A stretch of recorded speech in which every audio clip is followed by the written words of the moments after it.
happy Halloween.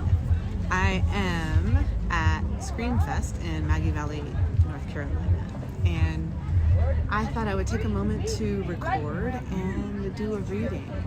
It is All Hallows Eve. Tomorrow is Day of the Dead, and this is the time of the year when the veil is thin between the physical world and the other realms of the universe. And I thought how fitting it would be to actually do a reading for those who can't be here. Let me give you a quick tour of what is happening.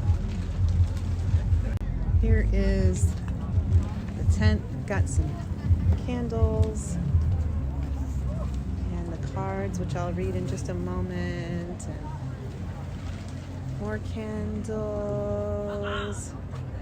We've got a black light glowing, so it's making the tapestries glow a little bit. That was intentional.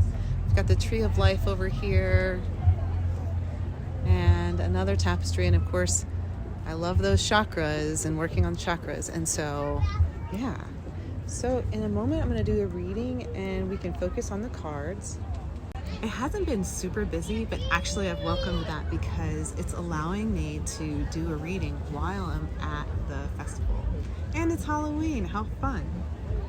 All right, so I have the cards, and what's gonna happen is I'm gonna choose a stone to clear the cards with from my stones here, and I will draw 3 cards.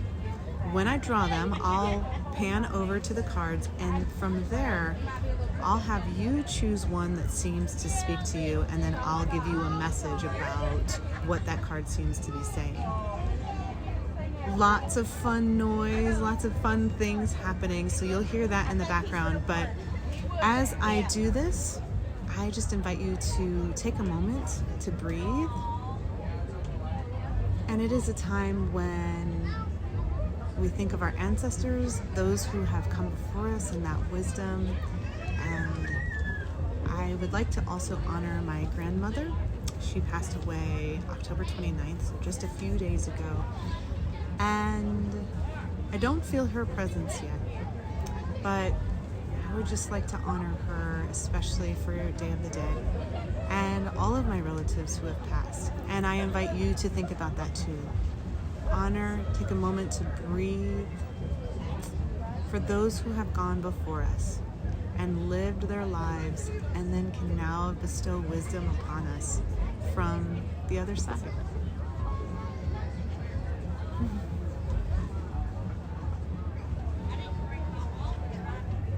This is totally unscripted. I'm just sitting here in the tent, and let's get this reading started. Let's see. I'm going to choose the Sacral Chakra Stone. This is Peach Aventurine. The reason is because it's orange, perfect for this time of year, the fall colors. It's a stone of creativity. It's also a lower chakra physical stone, and it helps with just that creative energy, that nurturing energy, and we're entering a season where we go within, and so this stone can allow us to be creative over the winter and work on projects that we don't necessarily do over the summer months, the spring, summer, and early fall, because we're still out and about with that fire energy, that solar energy. And so yeah, so I'm gonna get started and I'm gonna clear the cards. I'm going to clear the cards, and I'm going to clear them of any and all previous energy.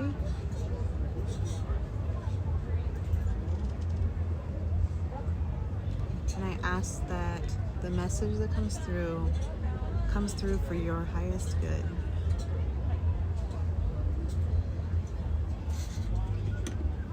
Okay, so I'm going to shuffle the cards. Just a gentle shuffle right now. And for you, I invite you to think about think of the question, what message do you need to hear today? So as I shuffle, I invite you to think about that. What message do you need to hear today? So that, and we'll shuffle this way.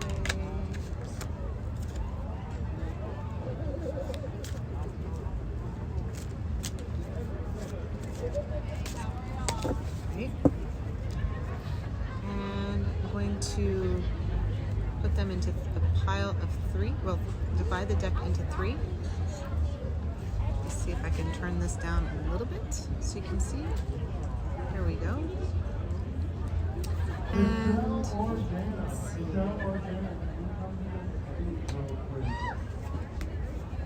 Choose the left deck here. Okay, and I'm going to spread these out.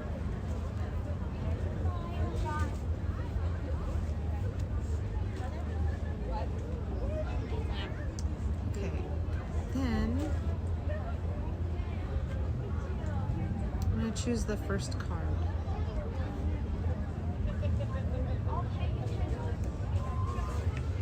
And then second, those both called to me right then.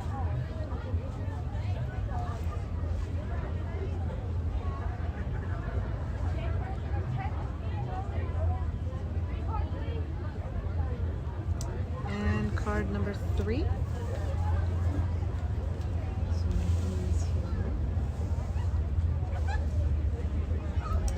Alright, so I'm going to turn these over, and we've got the Page of Swords, the Hermit, and the Seven of Wands. So choose the card that seems to speak to you, the Page of Swords, the Hermit, or the Seven of Wands. And I'm going to address the Page of Swords first.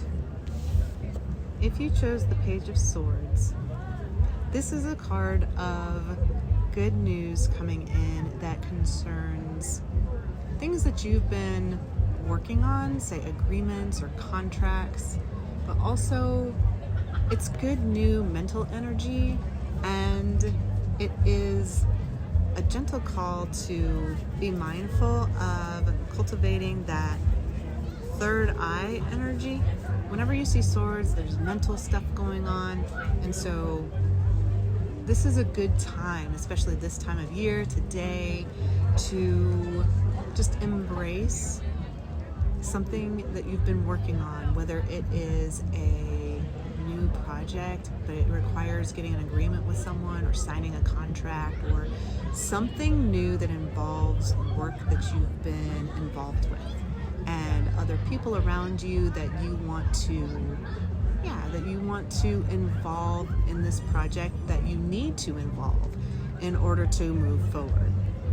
And so this is good new energy. It's young energy. And so especially this time of year, like moving into the darker months of winter, that new energy can kind of propel and fuel new projects over the winter. If you chose the Hermit, this is a major arcana card, whereas the Page of Swords was a minor arcana. And this is a bit of a bigger message in terms of the intensity. So the Hermit is all about withdrawing in order to listen to that intuitive voice. So all these cards have some measure so far of being intuitive. And if you chose the Hermit, it is beckoning you to withdraw, not from society and not just completely do something where you go into a cave and don't emerge for months. But this is a card that invites reflection and taking a step back from that energetic pace of life so that you can regroup and listen to those very subtle intuitive messages that need to come through. This also makes me think of... Is there any way I can make an appointment with you like at 7:45? That's funny, I just had someone stop by and she's gonna come back. Okay, so it is that she's actually running around, so I would have stopped if she had wanted a reading right then. But okay, so to get back to the Hermit, this is a card where, yeah, you want to listen to those internal messages that can be really subtle. And so this is a wonderful card to encourage you to journal, to meditate, to do mindful things, to get the answers for which you seek. And so, yeah, it's another good card for this time of year because it invites that withdrawal and getting cozy. It's cold here today and I'm all bundled up, and this card speaks to me in terms of great time to just regroup and get silent. And so the next card is the Seven of Wands. And this is, I love the wands for their fire energy. And you know, we all need a little fire in the wintertime. And if you chose this card, this is a card of keep on keeping on. Keep persevering. And so things that you have going on, if this seems like a tough time, or if you have some project you've been working on, it seems endless, or even a question about your relationships, this card says keep persevering, keep going. There's been stuff that's coming at you, and it's worth it to keep going and persevere. The universe is on your side. Things are gonna go your way. Just keep on putting one foot in front of the other, and you will see this through. And good things will come on the other side of this. Just regroup if you need to. Take a moment, take a breath. As always, it's always a good idea. But this is a really good card to say, hey, the universe sees you. Don't give up. Keep persevering, keep pursuing, moving one foot in front of the other, and you're gonna get to where you need to go. So yeah, this is good news is coming in regarding something that you're working on. Just in summary, this one is to withdraw, listen to that intuitive voice, and whatever that looks like for you. And this is don't give up. So tell me in the comments, which one did you choose? And I hope you have a wonderful Halloween, Day of the Dead, just thinking about those ancestors and those loved ones who mean so much to all of us. And yeah, wish you all the best. And remember to take a breath.